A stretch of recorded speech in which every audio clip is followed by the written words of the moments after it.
Hi everyone, my name is Shivam and welcome to AIM Agile. And today I'm honored to have Katryn with me, who is an expert on servant leadership. I came across Katryn's profile probably like 6 months back, and that time itself, I was so sure that one day I would like to have an interaction with Katryn and probably publish that. And today I'm really happy because I get to do that. Like, she has been so humble to accept it, and she's here with us today. So welcome, Katryn. How are you doing today? I'm fine, thank you. Thank you for having me. And Katryn, I know about you, but if you can introduce yourself for the rest of the audience who are watching this or listening to this. Yeah, sure. So I'm Katryn, 45 years old at the moment, living in Germany. And I guess I would say I'm Western European because I'm originally from Belgium. Okay. And grew up in Thailand.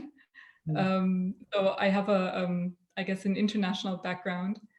And actually for the past 20 years, I've been working in the area of organizational development in many different types of roles, often as advisor to boards in various companies, and the last 4 years as a consultant, so external, self-employed, on my own. And I did a lot of like agile transformation work or help in agile culture transformations in companies. But I found that my real passion and the real added value that I can add is as a coach. And I've been a coach since 2006, so I've always been doing coaching on the side. And it's been important in my work. But since more or less the beginning of the year, I've really focused on coaching and on servant leadership coaching. So those who want to be servant leaders or who already are servant leaders, but are running up against issues or want to deepen that practice, these people come to me. Yeah, that's so good to hear, Katryn. And I have gone through your website. It looks very professional.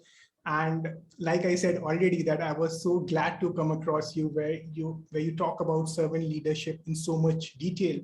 And there are so many things which I can pick up from your website, but there was this one line which stuck with me. And I'm going to start off our discussion with that line. And it said something like this, that very, very soon, the only form of leadership which will be tolerable is servant leadership.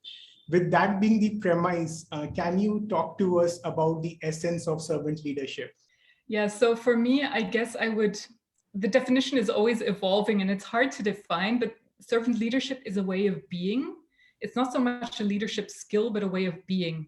And for me, this is to put ourselves in a leadership role, whatever that role is, in service to other people.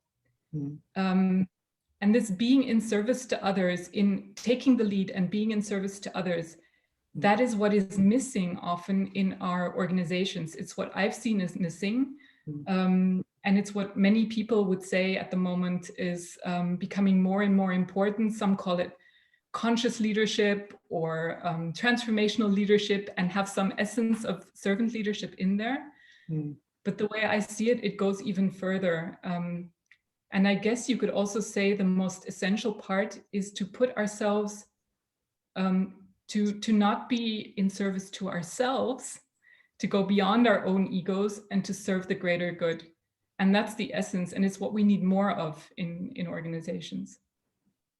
Absolutely, absolutely. I mean, you talked about keeping our egos aside, and that's where I think servant leadership is so important in terms of being selfless. And also, I think it comes from a place of empathy. Probably we'll discuss that a bit later. But before that, and you said that like people are seeing it as a different form of leadership. So I would like to ask you, how do you see it being different from traditional forms of leadership? Like you already talked about transformative leadership. We also have charismatic leadership, various other forms which are taught in leadership domain. So how do you think this is different from that?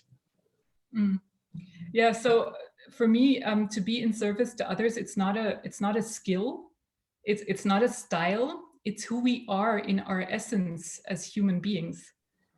So for me, through various of my own transformations and my own learnings, it's become very evident to me that, and I'm not alone with this, there are many, many traditions that say the same thing, but that our basic human nature is selflessness.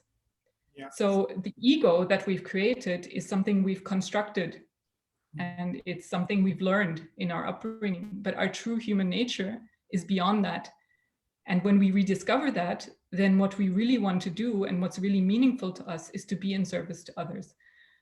So servant leadership is not, oh, today I'm going to have the style of a servant leader, and in this situation, it's helpful for me to be a servant leader. Yeah.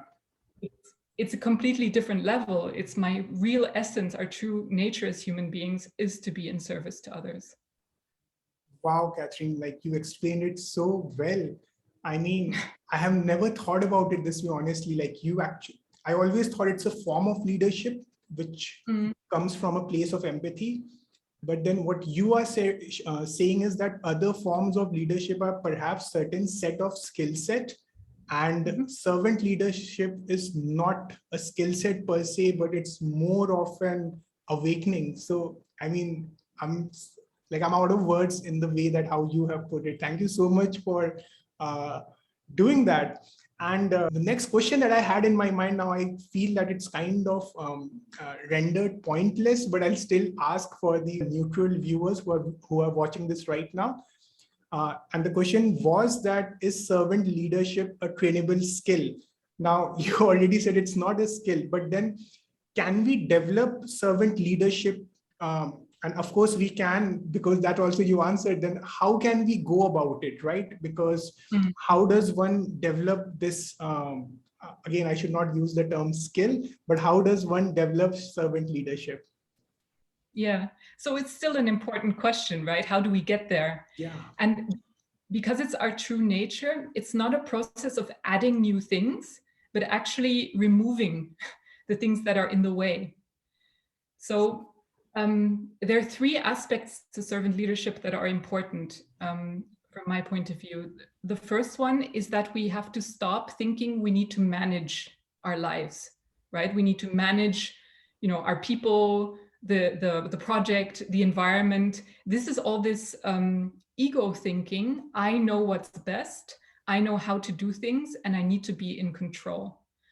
So the thing we need to see for servant leadership is, if I let go of that, if I see that that's not how reality works, I can be in flow with what is happening.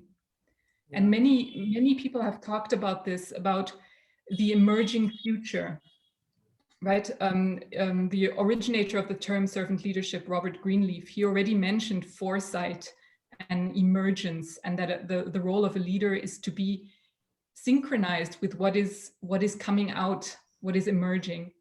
And this is not possible if I have my ego plan for what's supposed to happen. Yeah. So this is one really important thing. And it's about discovering that what we've learned in school and in our upbringing, that we need to control everything, that's not helpful. That's the first one. And the second one is about the selflessness. So here also many people think, okay, I have to try now to be humble. I have to try to learn to be, selfless and always put other people first. But that's again the ego trying to be a good ego. So I'm trying to develop myself into this great servant, and the reason is because then I will feel better about myself. But what we're talking about in true servant leadership is discovering that we're more, or we're actually our true nature is beyond the ego. So the ego is a construct that we've created in our while growing up, and it's very useful for some things. It's useful to talk about me and about you and how we're going to collaborate. But the beliefs I have about myself, I'm a good person, or I'm bad at mathematics, or whatever it is, these beliefs that I have, I'm introverted, I don't like other people. These are limiting. And if we're operating, collaborating with each other or leading from this limited ego understanding of ourselves, we're going to always run into conflict and run into difficulties working together. So the second key part to servant leadership is seeing that the ego is a construct and that I'm more than that, and we can actually collaborate and lead from beyond this limited ego or identity that we've created for ourselves. And then the third one is about connection. So we've also learned in most societies, we learn we're separate human beings and I have to watch out for myself. Yeah, so it's important. Material wealth is important. It's important that my life is okay, that I'm safe. Obviously, there are biological needs, but we're also told, you know, it's a game of getting on top. So we have to. It's not collaborating. It's what's the opposite? It's I can't think of the word. I don't think that way anymore, so I can't think of the word. It's always being competitive. Yes, thank you. Yeah. Thank you. It's always in competition. Yeah, so we don't think about collaborating. We think about competition. In some way, we're always looking out for ourselves. And the third thing you can see is that really the separation between ourselves is also a construct that we learn. So we are actually more united and more the same than we see differences. And this is also something, a key to being a servant leader, to becoming a servant leader, is to see, you know what, we are more as human beings, and actually the whole world is more united than it is divided. But these are all things that you can't just, you know, like write it down in nice calligraphy and hang it on the wall. You know, it's not something to believe in. It's something that you really have to discover for yourself. And this causes the transformation. Yeah. Once again, I'm actually blown away by the simplicity of how you actually put it there. And you talked about flow, you talked about selflessness, and you talked about connections. And what I can hear is that to be a servant leader, we have to do a lot of unlearning in a way, right? Whatever we have thought about management, we have thought about competition, we have to unlearn a lot of this and then come to an awakening and then come to a realization that we are a part of the cohesive whole, and that's where collaboration comes in, right? So you put it out so well. I'm actually, I did not think that, I mean, actually, I'm out of words right now. So I will just ask you, the next thing that I have in my mind is that, would you like to give examples of people that we may know who have exhibited servant leadership in their life? It's a very good question. So it's a good question because I don't measure servant leadership by behavior. So, you know, it could be, and I'll tell you why in a minute, but it could be that you are a servant leader, that I'm a servant leader, that, you know, then the big examples come to mind, Mahatma Gandhi, Barack Obama in his way, or Mother Teresa, or all these big examples we have. So probably these people were servant leaders. I think most people would nod, you know, like you're doing now, and say, yeah. The question is, how does this help us? Because how you are a servant leader, it's going to depend on your unique character and skills. So the cleaning lady or man can be a servant leader, but I won't see it in the big way like Mahatma Gandhi, because he doesn't have the influence and, you know, the arena for it to show. So for me, servant leadership should never be measured by somebody's behavior and what they accomplish, but by exactly how they are being in the world.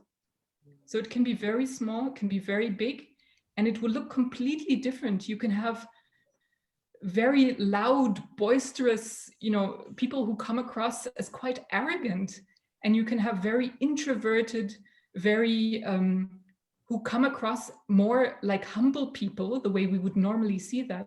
But both can be servant leaders, because for me, the criterion is, are you in flow with what is happening? Are you in connection with others? And are you being selfless? And this can look completely different. It could be 7 billion different versions of servant leadership. Yeah. And I remember you have written about this in great length on your website as well, that servant leadership, when adopted, the output from the individual's perspective can be different as per different individuals. And I can so relate to that. Even though we may have seen examples, but then if I adopt servant leadership, then the output from my perspective will be very different from someone else's perspective. Again, Yeah. a concept that I did not think about in true sense before this discussion. I'm sure that people who are watching this will get a lot of value from this. Yeah. And I would like to ask you, Katryn, that how has this discovery helped you in your personal life? Have you seen a tremendous change or small changes which has resulted into something big in your life? If you can just talk a bit about that. Yes, so I couldn't do this if I hadn't discovered it for myself, right? So as a coach, you can only take people as far as you've been yourself. And so for me, it was a process that started about 10 years ago, maybe already a bit longer. And as I said, I was doing organization development. And for me, it was all about trying to serve the organization by changing other people. Yeah, or changing the culture. We're going to make this a better place, but that means everybody else has to change. I never looked at myself. I was just doing important stuff, you know, in the outside world. So for me, the transformation was seeing in my own experience that this person that I am, it's a construct. It's one version. You know, I have all these beliefs about myself, but they're just that, they're beliefs. And to really help other people, to really be in service to other people, it has to come from beyond that. And these three things that we talked about. So yes, seeing for myself the illusion, if you want to call it like that, of self-identity being a construct, and being able to look through that. So it's not about your own agenda anymore. It wasn't anymore about me trying to change the world. It was about, okay, what does the world need, and how can I be in service to that? And that we have taken so much of awareness on an individual level to have this kind of maturity and wisdom that you have today. And like you said, it's a constant journey. Like what you are today, 3 years down the line, probably you'll evolve further.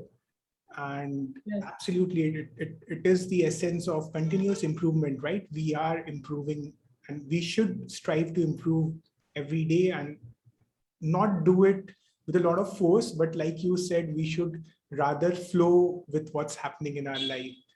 And the one thing Sure, please go ahead. I want to say something about that, because important to me is, and that's what I keep telling everyone, is it's not a difficult path.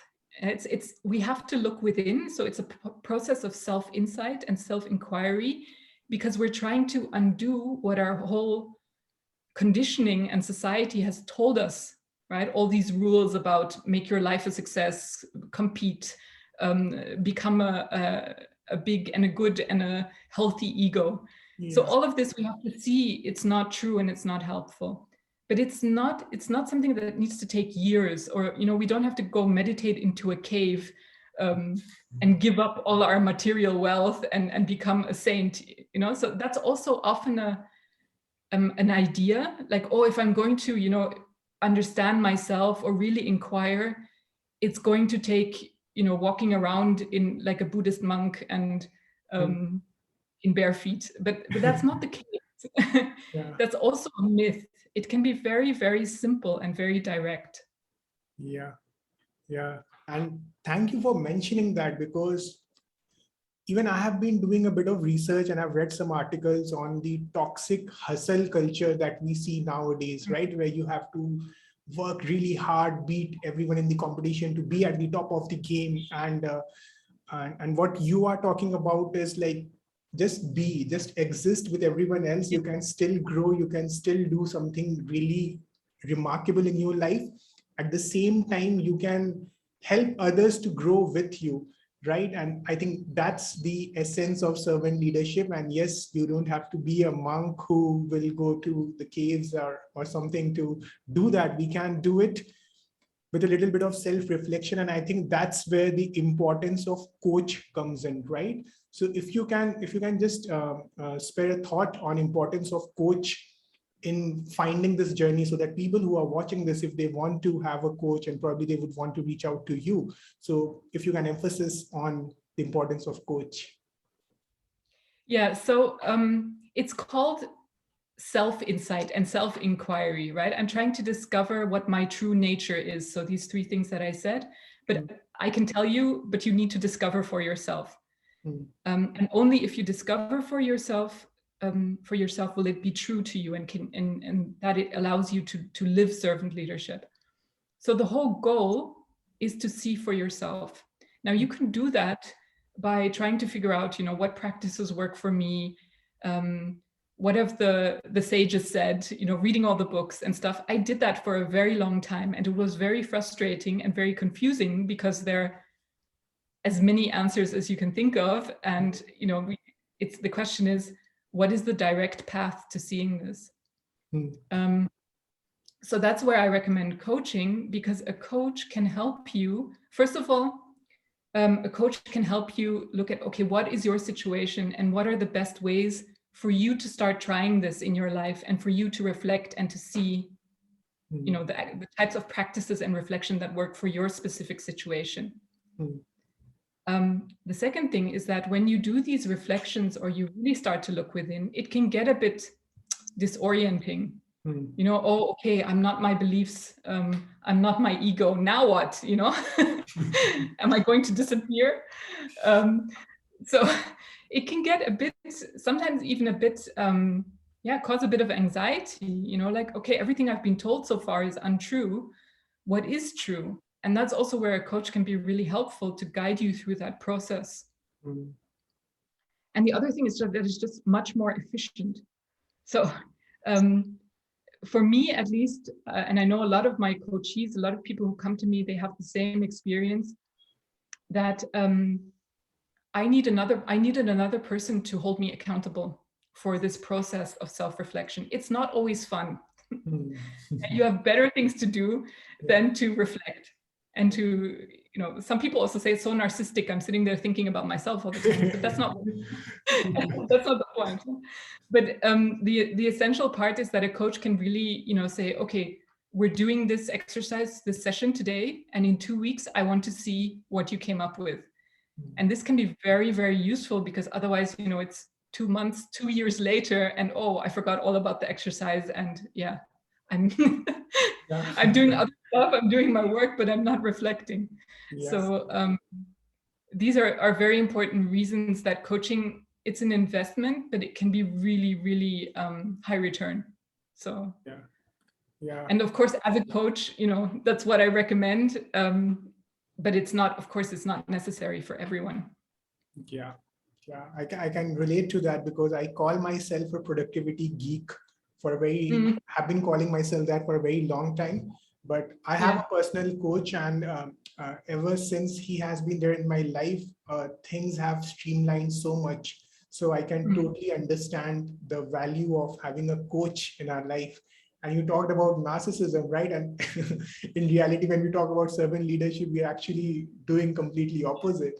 So that's that. And one more thing I want to tell our viewers here, that Katryn talked about the fact that she read a lot of books, but just to give you a quantitative number to that, she has read over 1,000 books on different topics. Yeah. So that's a lot, right? Even I try to read a lot, but 1,000 books is so much. And that just says that her life outside of her work is so optimized that she gets time to do stuff like this. And Katryn, that being said, would you like to recommend a few good reads for anyone who's watching this who want to develop servant leadership? Any good read, like in the sense of a book or an article or an author? I would so I'll start off first. So I'll start off with the recommendation to read Katryn's website. So that's the first recommendation. Now over to you. Thank you. Thank you. Well, the second would be the book that I'm writing. But that's still going to take a while, because actually there are some good books on servant leadership. And, most of them, there are actually not that many, but most of them come up. One example is the Go Giver series. It's about, giving as a leader and so being in service, and they call it Go Giver. So that's actually a concept that I like a lot. My issue with these servant leadership books is that they're always, at least I haven't found an exception so far, they're always saying, look, here are the qualities of a servant leader, or here's the behavior of a servant leader. Copy that, try to aspire to that, and then you will become one. And so from our conversation so far, you know that this is not what I support. I mean, it just makes us into now a holy ego instead of, our normal ego, but it's still ego. Yeah. So actually, I would recommend all the types of books that go into self-inquiry. And these are in the tradition of India, in Advaita Vedanta, the whole concept, right, is about discovering the true self. So this is actually a really rich tradition of these types of teachings that can help ordinary people understand more and progress in this direction. There's the same in Buddhist literature. So in some forms of Zen Buddhism, it's also about seeing the reality of no self. And then it's always put in this really strong religious or very spiritual context. Yeah. So that's the problem I have with the spiritual books. It's too, for many people, it's too spiritual. Yeah. And it's not necessary. So I'm sort of trying to bridge the gap. Here's the leadership, here's the spiritual stuff. What we need is selfless, no self leadership. Yeah. But I haven't found a book yet that bridges these two in a way that I would recommend. Yeah. So hopefully your book will bridge that gap. And I did not think that I'll have a discussion on servant leadership and we'll be discussing about Adi Vedanta. So that's something, and probably we need to have another session separately, completely on the spiritual aspect of it. Yeah. I mean, this has been a great session so far, Katryn, because there are things, more than anything, I'm intrigued by whatever we have been talking about, and I'm sure that I'll be listening to it and I will be keen on learning from there, like developing myself further and broadening my horizon. So thank you so much, Katryn, for sparing time today. I'm so honored to host you. And any last word that you have for our viewers? I guess the last word is that it's possible for all of us, because servant leadership is what we are. And because it's a process of uncovering stuff and unlearning stuff, it's possible for all of us. And when we find that, I can say from my own experience, it's very, very meaningful. It makes work meaningful. And I think that's what we're all looking for. Yeah. And for the good questions, great questions. So and I hope your viewers will enjoy the talk. Absolutely, absolutely. Thank you so much, Katryn. And until we meet again, everyone, this is Shivam signing out. Hey guys, thank you so much for watching this video. I will be hosting more industry leaders from the world of Agile. I'll also be discussing practice questions and tips and tricks for PMP and Scrum. And I'll also be conducting mock interviews on this channel. So if all of that interests you, then please hit the subscribe button. And until we meet again, this is Shivam signing out. Thank you.